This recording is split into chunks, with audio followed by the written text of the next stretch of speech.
Welcome to While We Were Distracted, the podcast where we explore topics that often get overshadowed in the rush of daily life. All right, so you've probably been hearing a lot about this whole Elon Musk and Donald Trump thing. Yeah, definitely a lot of buzz around it. Yeah, so like he's been very vocal in his support of Trump. Oh, yeah. And people want to go a little deeper than just the headlines, right? Like what's really going on here? For sure. We've got like a ton of sources here. Okay, cool. We've got news clips, speeches. We even got like this super in-depth investigative article Nice. all about like untangling this whole Musk-Trump situation. Awesome. Yeah, let's get into it. All right, so let's dive in. Sounds good. Okay, so like right off the bat, what's really interesting to me is that this isn't like your typical celebrity endorsement, you know? Right, yeah, it's way more complicated than that. It feels like there's a lot more going on here. Yeah, for sure. It's like a whole web of different things. We're Yeah. talking about Musk's business interests, his personal ideology, Right. and then you've got like the whole impact on the U.S. political landscape. Exactly. So, yeah, there's a lot to unpack. Okay, so let's unpack that then. Okay.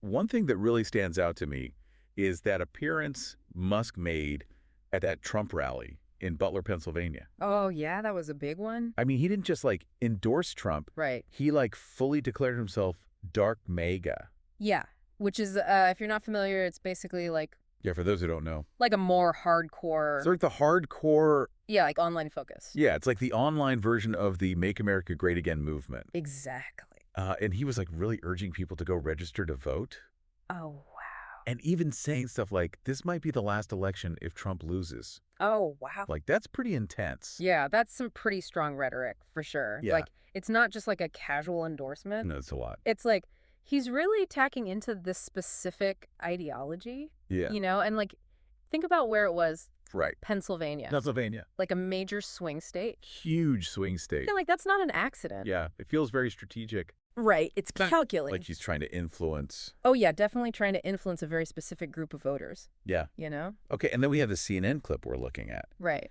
And this shows us this isn't like a one-time thing. Yeah. This is like a pattern of behavior. It's consistent. Musk has consistently used his platform, this huge platform he has, Right. He's got a massive following. to support Trump. Yeah. Mm. Like he's amplified these claims of election fraud. He's Whoa. donated to pro-Trump PACs. Wow. Like this is going way beyond just like, hey, I like this candidate. Yeah, this is different. Yeah. It's like he's actively trying to shape the narrative, Right. you know? Like the political narrative. Yeah, and potentially spreading misinformation. Yeah. And that's what worries me. Yeah, I mean, it definitely raises some questions. Like a lot of questions. Yeah, like what are his motives here? Yeah. Is this about genuine political belief? Right. Or is there something else going on? Like, what are the consequences of a billionaire using his influence this way? Exactly. You know, like, how does this affect, like, the average voter? Right. How does it affect their perception of the election? Right, the election process. Yeah, exactly. It's a lot to think about. Yeah, a lot to unpack there. So we've got a lot to consider here. Yeah. But Right. it gets even more complicated. Oh, really? Yeah. So in this Forbes interview, Okay. Musk talks about eliminating government waste Okay. and, like, firing inefficient officials. Okay. So like making government more efficient. Yeah, making the government more efficient. Mm. Which, you know, on the surface, Right. a lot of people would be like, yeah, that sounds good. Yeah. But then But then what? Trump actually promised him a government efficiency role What? if he wins the election. Oh, wow. That's where things get really interesting. Yeah, that's where the alarm bells start going off for me. Don't you think? For sure, because now we're not just talking about like ideas. We're talking about potential power. Right. Like Musk could potentially have a direct hand in shaping government policy. Exactly. Like that's huge. And that's where those business interests you mentioned come into play. Right. Exactly. Like remember we were talking about that earlier. Yeah. Like this is where it gets really interesting. Yeah, because that New York Times article we have, Yeah, what does it say? it like really dives deep into how tangled up SpaceX and Tesla are with the federal government. Oh, really? Yeah. Like how so? We're talking billions of dollars. Billions. Billions of dollars in contracts from NASA and the Department of Defense. Wow, that's a lot of money. Yeah, it's not chump change. No, not at all. It's serious money. Yeah, that makes you wonder, you Right. know, like, Yeah. are Musk's political actions influenced by that? You think? Even subconsciously? You Like, know. is he trying to protect those interests? It makes you think. It's a classic example of how business and politics get all mixed up. It's like they're all intertwined in ways that we don't really see. Exactly. And it's not always clear, you know? Yeah, it's not transparent at all. No. Okay, and then just to make things even more complicated, Wait, there's more. that same Times article mentions that Musk offered $1 million $1 million. to voters in key swing states What? who signed a pro-Trump petition. Oh, wow. Now, he claims that it's tied to the petition. Right. Not to, like, the vote itself. Right. But come on. Yeah. That's walking a very fine line. It really is. Like, regardless of whether it's legal or not, Right. you have to think about, like, the psychological impact of that. Like, $1 million is life-changing money for most people. Yeah, for sure. So it really shows you the power of wealth in our political system and, totally. like, how much it can influence people. Yeah. You know, whether it's intentional or not. Yeah. Like, it raises questions about campaign finance reform. Yeah. And if the regulations we have are even enough. Are they even working anymore? Yeah, like, can they handle this kind of situation where billionaires have this much influence? Yeah, it's a good question. Yeah, it really makes you think, like, does everyone even have an equal voice anymore? Yeah, it's a good question. And this isn't the first time Musk has been accused of, like, trying to influence things, you know? Oh, yeah, like, what do you mean? Remember that whole funding secured tweet? Oh, yeah, about taking Tesla private? Exactly. That caused a huge mess. Didn't the SEC get involved with that? Oh, yeah, the Securities and Exchange Commission. Yeah. They basically said his tweet was, like, false and misleading. Oh, wow. And that it, like, messed up the stock market. Really? Yeah, it was a big deal. So what happened? Well, he ended up settling with them, Okay. had to pay a big fine, and step down as chairman of Tesla. Wow, so there's like a history here Yeah. of Musk like pushing the boundaries and maybe not always being like totally honest with the public, Yeah, it's a bit of a pattern. which makes his support for Trump even more interesting. Right. Like in that Forbes interview, Yeah. he seemed so sure that Trump would win. Really? Yeah, he was calling it a must win. Like it had to happen. Yeah, for like preserving the Constitution and democracy. Oh, wow. And he was framing it as like this battle for freedom. Oh, really? Yeah, like the other side wants to take away free speech, gun rights, even like the right to vote, effectively. Wow. He even brought up those claims about voter ID laws.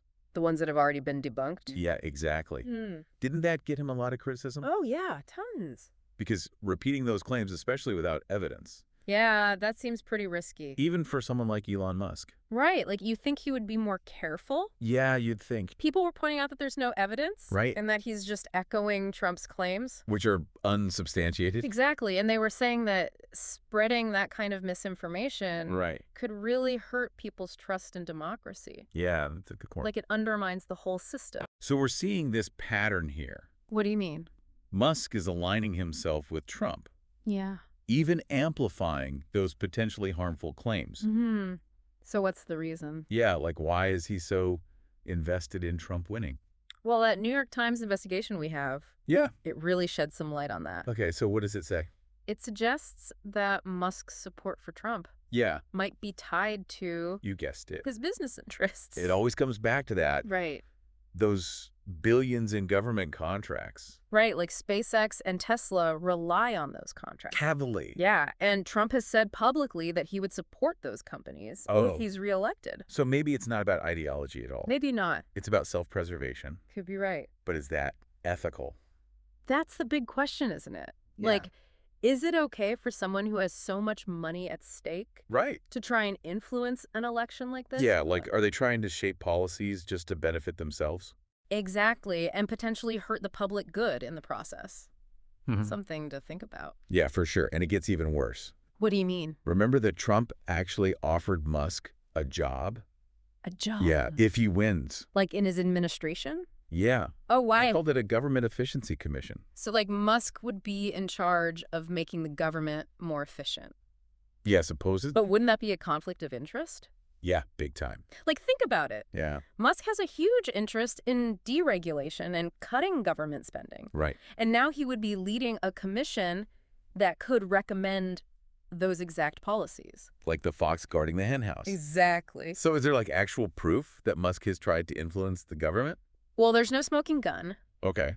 but that Times article does point out some things. Like what? instances where his companies have gotten favorable treatment from the government. Oh, really? Yeah, for example, SpaceX. Okay. They got these huge contracts from NASA, even though there were safety concerns and they went way over budget. So no direct proof, Or yet. but definitely suspicious. Yeah, definitely some smoke there. This whole thing is starting to sound like a conspiracy theory. I know, right? But hold on, let's take a step back for a second. Okay. Like, what does this all mean for us? Yeah, good question. Like, why should we care about this whole Musk-Trump drama? That's the most important question. Yeah. Like, this whole situation shows us how much power wealthy people and corporations have Right. in our political system. Yeah. Like when billionaires can use their money to potentially change election results Right. and create policies that only benefit them. It's not fair. It's not fair at all. It goes against everything democracy is supposed to be about. Exactly, like fairness and equal opportunity. Like, are those things even real anymore? It makes you wonder, and it also makes you think about the role of technology in all this. Oh, yeah, for sure. Like Musk controls Twitter, which has become like the main platform for political debate. Yeah, it's where everyone goes to argue about politics. Yeah, so what he does and says on there, Even just his opinions. it can really shape how people think Yeah, and how they vote. on a huge scale. It's a lot of power for one person to have. It's scary to think about. And especially when that person has a clear political agenda. Right. It's like they can control the conversation. Yeah, and silence anyone who disagrees with them. Exactly. So we need to talk about this more. Yeah, we need to be more open about how power works in this new world. And make sure that democracy is protected. Yeah, from these powerful forces. But wait, are we being too hard on Musk here? What do you mean? He's also been critical of the government. Yeah. Like, he thinks it's inefficient, there's too much regulation. Right. So maybe he really believes that Trump is the best person for the job. Right. Like, maybe he genuinely wants a better government. Yeah, that's true. It's Yeah. not always so simple, right? No, definitely not. Like, there could be a lot of different reasons why Musk is supporting Trump. Right. Like a mix of things. Yeah, like maybe some of it is ideology. Me. Some of it is about protecting his businesses. Right. And maybe some of it is that he really thinks Trump is the best choice for America. It's possible. Yeah. But even if that's true, Yeah. it's still pretty worrying. Yeah, I agree. Like the potential conflicts of interest Yeah. and just how much influence he has. Right. It's a lot of power for one person. It's a lot of power. Yeah. And it really makes you think about, like, the bigger picture here. Yeah, what do you mean? Like, what does this whole thing say about democracy in America? That's a big question. It is. And honestly, kind of scary. Yeah, a little bit. Like, we're seeing all this wealth and technology and political power Yeah. coming together in ways we haven't really seen before. It's a new kind of power. Yeah, and it makes you wonder if our system could even handle it. Like, are the old rules even working anymore? Yeah, are those checks and balances still enough? It's like the rules of the game are changing. Right, in the middle of the game. Yeah, and we're all trying to figure out how to play. So what do we do? Yeah, like, how do we deal with this? Well, we definitely need to start talking about some things, Like what? like campaign finance reform. Yeah, definitely. We need to look at media ownership Right, like who controls the information we see? and how these big tech companies are shaping the political conversation. Yeah, because they have a lot of power. It's like they're the new gatekeepers. In a way, yeah. But it's not just about the system, right? What do you mean? Like, we have to think about our own responsibility, too. Right, like what can we do as individuals? Yeah, because if someone like Musk With all his money and influence. feels like he has to go to these lengths, Yeah, to support a candidate. what does that say about the rest of us? That's a good question. Like, have we become too complacent? Maybe? Or do we just feel powerless? Yeah, like we can't make a difference. It's easy to feel that way. It is, Yeah. but we can't give up. So what can we do? Well, first of all, we have to stay informed. Yeah. Like, we need to know what's going on. And not just believe everything we see on social media. Exactly. We have to be critical thinkers. So fact check. Yeah. And debunk those false claims when we see them. Right. And we can support organizations that are fighting for change. Just what kind of organizations? Groups that are working on campaign finance reform Okay. and media literacy. So people can learn how to evaluate information. Exactly. And we can also contact our elected officials. Yeah. Hold them accountable. Demand transparency. Yes. Make our voices heard. And most importantly, Vote. yeah, register to vote and actually vote. It's our most powerful tool. It's our voice. Yeah. And it matters more now than ever. It really does. So it sounds like we have a lot of work to do. Yeah, we do. But we can't just sit back and watch. No, we have to be active We have to participate. and fight for the future we want. All right, so we've covered a lot of ground today. Yeah, we went deep. We've looked at this whole complicated relationship between Elon Musk and Donald Trump. And how it affects our democracy. We've seen how money and technology are Yeah. changing the game. And how we need to adapt. Hopefully this has made you think about your own role in all of this. Yeah, like what can you do to make a difference? Because the future of democracy really depends on us being engaged. It really does. So thanks for joining us on this deep dive. Yeah, thanks for listening. Don't forget to like and subscribe for the next episode on While We Were Distracted.